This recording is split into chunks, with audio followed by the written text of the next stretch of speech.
자, 6월 달은 호국 보훈의 날이죠. 이제 6월 6일 현충일 있고요. 또 6월 25일이 이제 6.25 전쟁 있었던 날 아닙니까? 6.25 전쟁 있을 때 6월 25일이 주일이었거든요. 주일. 그리고 올해도 6월 25일 보니까 주일이더라고요. 그래서 특별히 호국 보훈의 달을 맞이해서 6월 달은 영적 전쟁에 대해서 하나님의 말씀을 전하기를 원하시는 것 같아요. 그래서 오늘은 영적 전쟁 첫 번째 시간입니다. 제가 어릴 때 되면 6월 달 되면 6.25 노래 불렀거든요. 요새 아이들은 안 부른다고 하더라고요. 이즈라 어찌 우리 그날을 하면서 부르기도 했고, 제가 초등학교 다닐 때 인기 있는 드라마 중에서요, 이 6.25 전쟁을 주제로 한 드라마가 있었죠. 그게 바로 전우라는 드라마였는데, 우리의 영원한 히어로가 그 당시에는요, 나시찬이었습니다. 소대장 나시. 다 기억나시나요? 네, 그래서 힘센 애들이 나시찬 역을 해요. 전쟁놀이 할 때. 그리고 힘센 애들이 국군 역할을 하고 힘 약한 애들이 공산군 역할을 하고 해가지고 그렇게 했었거든요. 다 기억나시죠? 근데 성경에도 보니까 전쟁 이야기가 많이 나와요. 그래서 예수님 믿지 않는 사람들 중에서도 성경책 읽어본 사람들이요, 하나님은 잔인한 분이래요. 하나님은 사랑의 하나님 아니래요.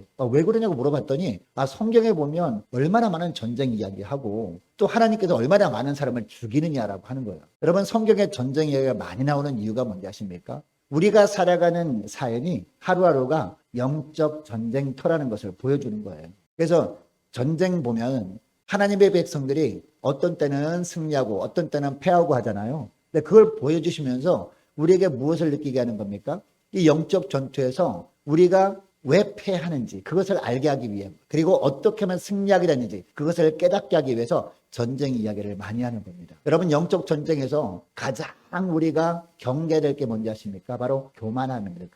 교만하게 되면 백전백패하죠. 그러나 겸손히 주님께 맡기면 승리하게 되는 것이 바로 전쟁 이야기입니다. 여러분, 이 영적 전쟁에서 어떻게 하면 패하고 어떻게 하면 승리하게 되는지 주님이 말씀하시는 이유가 있죠. 우리는 누구기 때문에? 예수 그리스도의 좋은 병사이기 때문입니다. 좋은 병사로서 우리가 정말 우리의 군대 대장 되신 주님과 함께 전쟁을 날마다 치르면서 주님이 원하는 게 뭡니까? 날마다 승리하는 삶을 살기를 원하시는 줄 믿습니다. 여러분, 그러면 영적 전투에서 어떻게 하면 승리할 수 있는지 오늘 본문을 통해서 두 가지만 살펴보면서 은혜 나누기를 원하는데요. 첫째로, 모든 것을 주님의 시각으로 바라보면서 평가해야 되는 겁니다. 인간적으로 눈으로 보면 너무나 형편없어 보여요. 그러나 우리 주님께서 바로 이 사람을 통해서 내가 일을 하겠다라고 하면은 그 주님의 시각으로 우리 바라보면서 평가해야 된다라는 겁니다. 자, 오늘 본문 보니까 누가 나옵니까? 다윗이 나오고요. 그리고 다윗의 큰형 엘리압이 나와요. 그리고 또 누가 나옵니까? 그 당시의 왕이었던 사울 왕이 나오고 있습니다.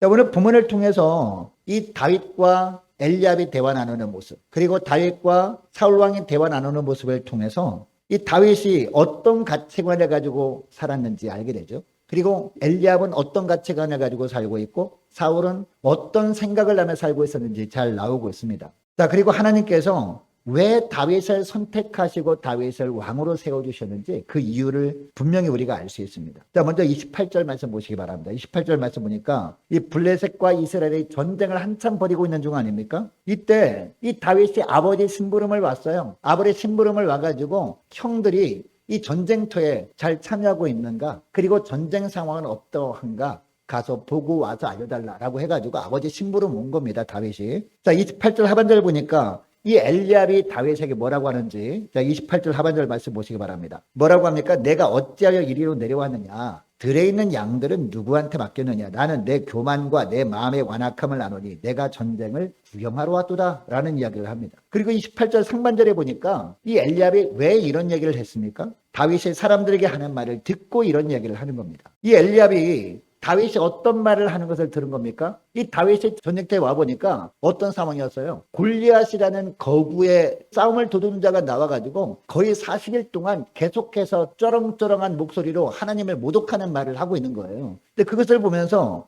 26절 하반절 말씀 보니까요, 이 다윗이 골리앗에 대해서 뭐라고 합니까? 이 할례 받지도 않은 이 블레셋 사람이 누구이기에 살아계시는 하나님의 군대를 모욕하겠느냐, 이런 이야기를 합니다.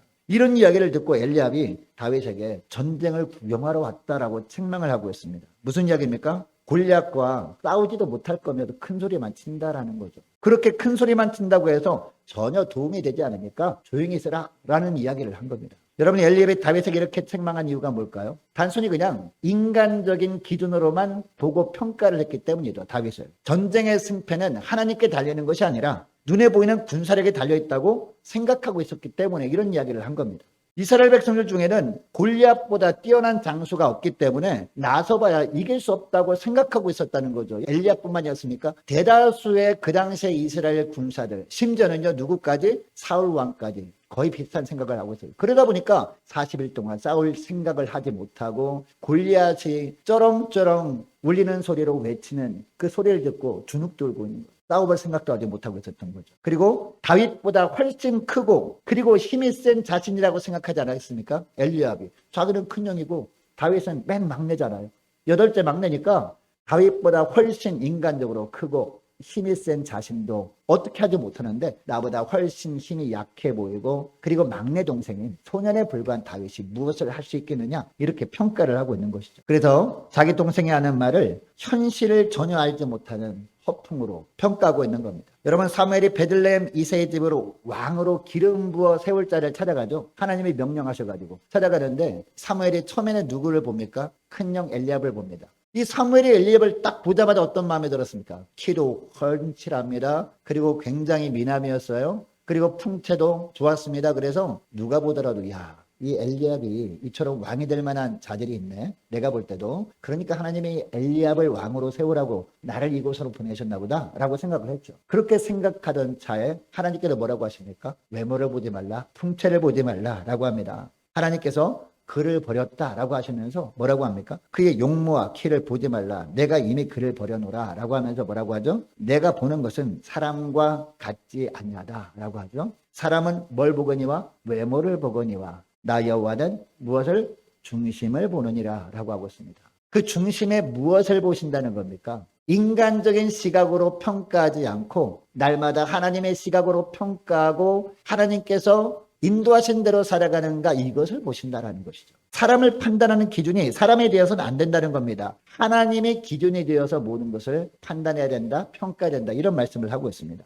하나님의 시각을 기준으로 사람을 판단해야 된다는 말씀이죠. 여러분, 사무엘이 엘리압을 보고 마음에 들어 했을 때 하나님께서 사무엘에게 이미 그를 버렸다고 하신 이유가 바로 이것 때문이었습니다. 이 엘리압도 사람을 판단할 때 하나님의 시각으로 판단하지 못하고요, 자기 생각을 기준으로 판단하는 자였다는 것이죠. 뒤집어 말하면 엘리압의 신앙은 하나님 보시기에 기준 미달이었던 겁니다. 믿음을 상실한 현실 주제였던 겁니다. 오히려 그가 무시하는 다윗이 하나님 보시기에는요 신앙의 기준이었다는 겁니다. 믿음의 모델이었던 거예요. 이것 때문에 하나님은 이 맨 막내 동생이었던 다윗을 왕으로 세워주신 거죠, 나중에. 그리고 이 다윗을 전쟁터에 가서 보라고 이새를 통해서 보내신 겁니다. 사랑하는 여러분, 여러분 어떻습니까? 여러분도 혹시 하나님의 기준이 아니라 여러분의 기준으로 사람을 판단하고 충고하고 있지는 않습니까? 혹시 이 교회를 바라볼 때도 마찬가지예요. 하나님의 판단을 기준으로 평가하지 못하고 단순히 그냥 사람들이 바라보는 기준을 가지고 평가하고 있지는 않습니까? 내가 못하는 것을 다른 사람이 할 수 있다고 하면 격려와 도움을 주지는 못할 망정 나도 못하는 일인데 저 사람이 어떻게 할 수 있겠어? 라고 하면서 그냥 평가절하 해버릴 때가 많다는 겁니다. 내가 볼 때 그 사람이 나보다 훨씬 못해 보여. 그러면 그 사람이 내가 해보겠다라고 하면 나도 못하는데 저 사람이 어떻게 할 수 있겠어? 라고 하면서 그 사람을 그냥 깎아내리는 그런 모습이 있을 수 있다는 것이죠. 아니면 여러분 자신을 여러분의 시각으로 바라보면서 내가 볼 땐 내가 정말 못난 것을 내가 너무 잘 알아. 그래서 근데 하나님께서 어떤 말씀을 하셔요. 순종하라고. 그래서 어떻게 합니까? 하나님, 제가 저를 잘하는데 어떻게 저 같은 자가 그런 일을 할 수 있습니까? 라고 하면서 여러분 스스로를 평가절하해버리고 있지는 않습니까? 혹시 주님께서 말씀하신 말씀에 순종하면 되는데 스스로 그냥 인간적인 기준으로 판단해가지고 그냥 주저앉아버리는 그런 모습이 있을 수 있다는 겁니다. 여러분, 믿음이 뭡니까? 믿음이라고 하는 것은요 주님의 시각으로 바라보는 것이 믿음인 줄 믿으시기 바랍니다. 이것을 기억하시고 여러분 자신의 기준으로 판단하는 불신앙의 모습이 있다면 철저하게 버리고 철저히 하나님의 시각으로 바라보며 살아가시는 저와 여러분 되시기를 축복합니다. 자, 그리고 둘째로 어떻게 하면 우리가 영적 전투에서 승리할 수 있느냐? 어떤 상황 속에서도 주님만을 온전히 신뢰하는 믿음으로 나가는 겁니다. 주님만을 철저히 의지하는 믿음으로 나가는 것. 이게 바로 승리의 비결이라는 겁니다.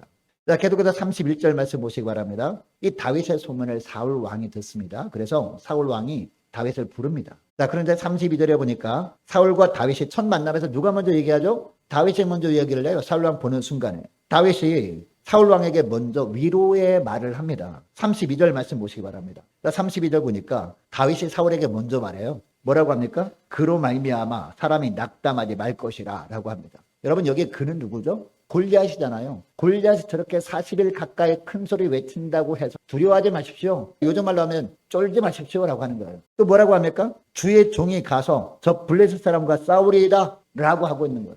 골리앗보다 더 커 보이는 장수가 와서 이런 말을 했으면 사울 왕이 당신이 있었군요 라고 했겠죠. 근데 다윗이 와서 말하니까 이 사울도 어떤 생각이 듭니까? 기가 막힌 거예요. 아니, 골리앗보다 비교도 안 되는 약해 보이는 한 소년이 와가지고 이런 얘기하니까 이 사울 왕이 기가 막힌 겁니다. 여러분, 사실 전쟁터에서 앞장서서 싸워서 이겨서 백성들을 안심시켜야 될 사람이 누구죠? 바로 왕이었잖아요, 그 당시에. 그런데 32절 말씀 보니까 거꾸로 되어 있습니다. 이 다윗이 자기가 나가 싸워서 이길 테니까 낙심하지 말라고 안심시키고 있습니다. 한 아이가. 여러분, 이것을 통해서 하나님께서 우리에게 보여주신 것이 있습니다. 물론 지금 왕은 사울이었지만 하나님이 세우신 진짜 왕은 누구였다? 바로 다윗이었다라는 것을 우리가 알게 됩니다. 하나님께서 사울을 버리시고 다윗을 왕으로 세워주신 이유가 바로 이것이었구나. 여러분, 다윗이 어떻게 사울 왕 앞에서 이렇게 담대하게 말할 수 있었습니까? 다윗에게는 뭐가 있었기 때문에?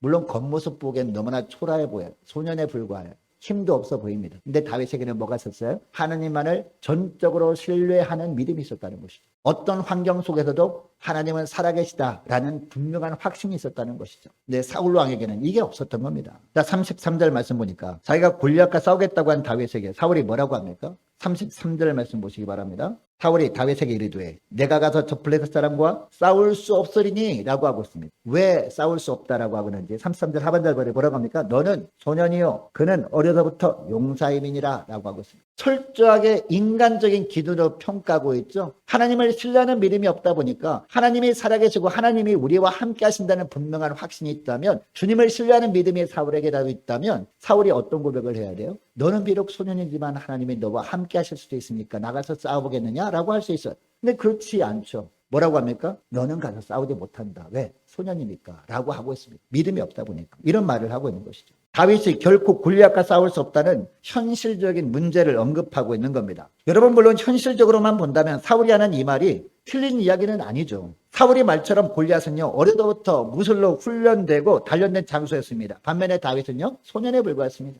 그냥 인간적인 무기는요 전혀 다뤄보지 않은 사람이었어요. 단순히 그냥 물매나 돌렸던 그런 소년이었다는 것이죠. 여러분, 오늘날 영적 전투 현장에서 영적 전투가 어떤 전쟁이에요? 눈에 보이는 전쟁이 아니죠. 눈에 보이는 그런 대적들이 우리를 공격할 수 있다는 거죠. 생활 가운데 어떤 죄를 범하도록 자꾸 영적 전투를 걸어오는 그런 대적들이 있지 않습니까? 사단마귀가. 눈에 보이는 것만이 진짜 전쟁이 아니라 영적 세계에서의 전쟁이 영적 전쟁 아닙니까? 여러분, 그러니까 영적 전쟁에서 우리가 승리할 수 있는 비결은 뭡니까? 하나님께서 우리에게 가르쳐 주신 그런 무기를 가지고 나가 싸울 때 비로소 하나님께서 우리를 통해서 승리를 안겨주신 줄 믿으시기 바랍니다.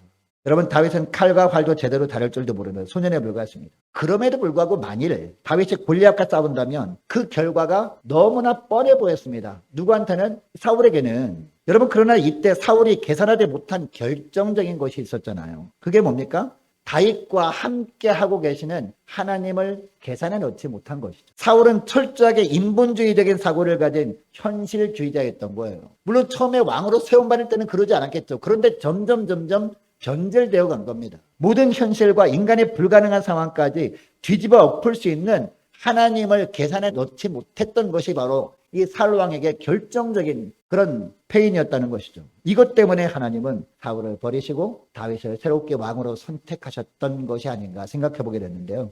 여러분, 이 전쟁의 핵심은 무기가 아니었습니다. 이 전쟁의 핵심은요 힘이 아니었습니다. 뭐였습니까? 전쟁의 핵심은 믿음이 있느냐 없느냐 이거였습니다. 40일 동안 싸워보지도 못한 이스라엘 백성들, 그리고 이 사울 왕, 무엇 때문에 싸워보려고 생각하지 못했습니까? 이 믿음이 없었던 것이죠. 하나님을 신뢰하는 믿음이 없었던 것이죠. 이스라엘과 사울 왕은 이 믿음이 없다 보니까 골리앗의 힘과 위력 앞에 두려움의 먹이가 되고 있었다는 겁니다. 여러분, 오늘날도 마찬가지예요. 오늘날 우리가 날마다 이번 돌아오는 한 주간 동안 영적 전투 현장에서 우리가 낙심하고 절망하고 또 주저앉아 버리는 이유가 뭡니까? 이 믿음이 없으면 그럴 수밖에 없는 것이죠. 왜? 우리를 공격해오는 이 사단마귀 세력이 대단하거든요.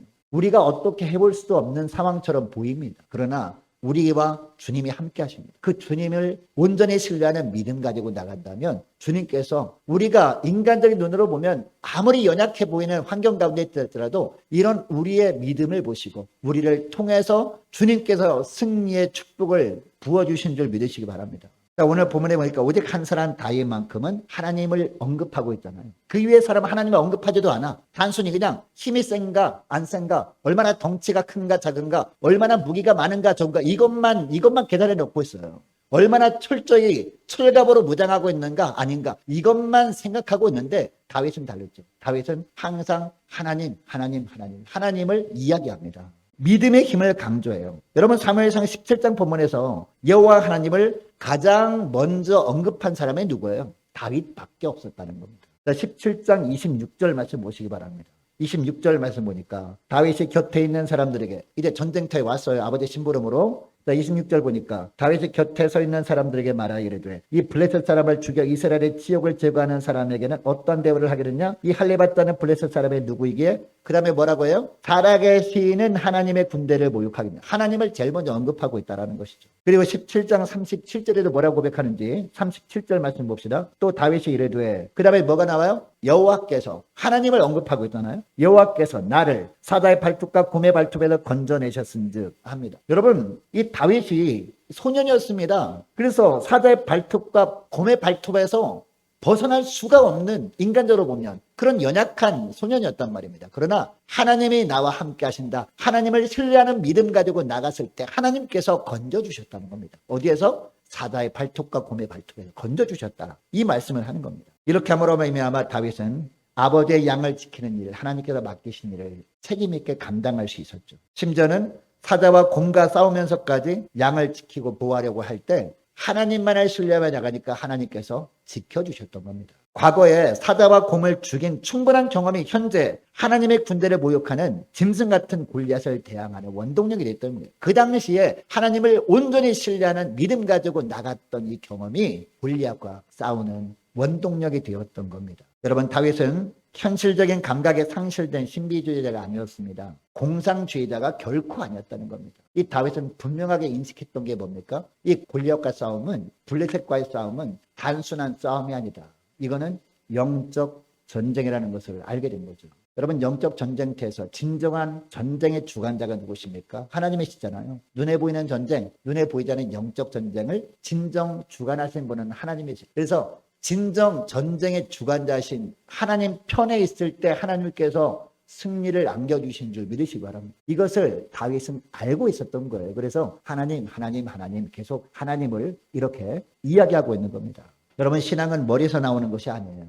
지식에서 나오는 것이 아닙니다. 신앙은 체험 속에서 긴장과 갈등의 삶 가운데서도 하나님의 말씀을 믿고 의지하는 신앙에서 나오는 거예요. 그리고 나와 함께 하시는 하나님, 그 하나님을 온전히 신뢰하는 믿음에서 비로소 승리할 수 있는 힘이 생기는 줄 믿으시기 바랍니다. 다윗의 믿음은 안방에서 나온 것이 아니었어요. 이 하나님이 아버지 이세를 통해 주신 사명인 이 사자와 곰과의 싸우기까지 최선을 다해서 양을 치는 일을 하면서 주님만을 온전히 신뢰하며 나갔을 때 체험되어진 겁니다. 이게 자꾸 축적되다 보니까 이제 골리앗과의 싸움에서도 승리하게 되었던 것이죠. 아무쪼록 이 사무엘상 17장 말씀을 통해서 우리가 날마다 싸우는 영적 전쟁에서 어떻게 하면 승리할 수 있는지 그 비결을 오늘 말씀을 통해서 깨닫고요. 우리가 깨달은 비결대로 날마다 영적 전투에 나가 이 사단과의 치열한 싸움을 통해서 하나님께서 어떻게 우리에게 승리를 안겨주신 줄 보며 하나님께 영광 돌리는 저와 여러분 되시기를 축복합니다. 오늘 말씀을 기억하면서 이 시간에 함께 잠깐 기도했으면 좋겠는데요. 이 시간에 함께 기도할 때 이렇게 기도했으면 좋겠습니다. 하나님,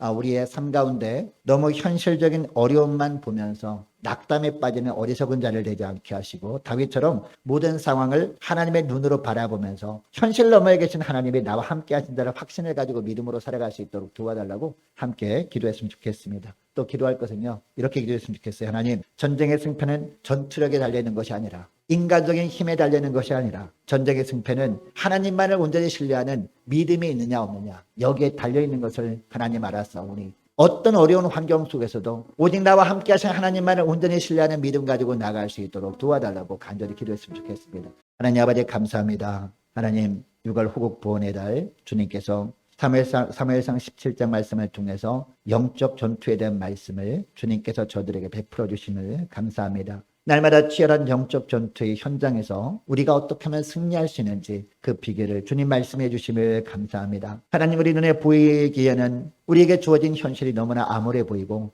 너무나 힘든 상황처럼 보여도 하나님 현실만 바라보며 절망하며 주저앉아 있지 않게 하시고 하나님 모든 상황을 하나님의 눈만으로 바라보며 현실 넘어 계시는 하나님께서 나와 함께 하신다는 확신, 그 하나님만을 온전히 신뢰하며 믿음으로 나갈 수 있는 복된 종들 되게 하여 주옵소서. 하나님 영적 전쟁의 승패는 전투력에 있는 것이 아니라, 영적 전쟁의 승패는 힘에 있는 것이 아니라, 영적 전투의 성패는 사람이 많고 적음에 있는 것이 아니라 하나님을 온전히 신뢰하는 믿음이 있느냐 없느냐 여기에 달려있음을 알았사오리. 하나님 우리 눈에 보이는 현실이 사명을 감당할 수도 없는 절박한 환경처럼 보이는 환경 속에서도 하나님이 함께 하시고 그 주님이 우리를 도와주신다는 확신 가지고 그 주님만을 온전히 신뢰하며 믿음으로 나감으로 말미암아 날마다 주님께로 우리를 통해서 어떻게 승리케 하시는지 보며 하나님께 영광 돌리는 저희를 다 낼 수 있도록 은총 내려 주옵소서. 감사드리오며 우리 주 예수님의 이름으로 기도드립니다. 아멘.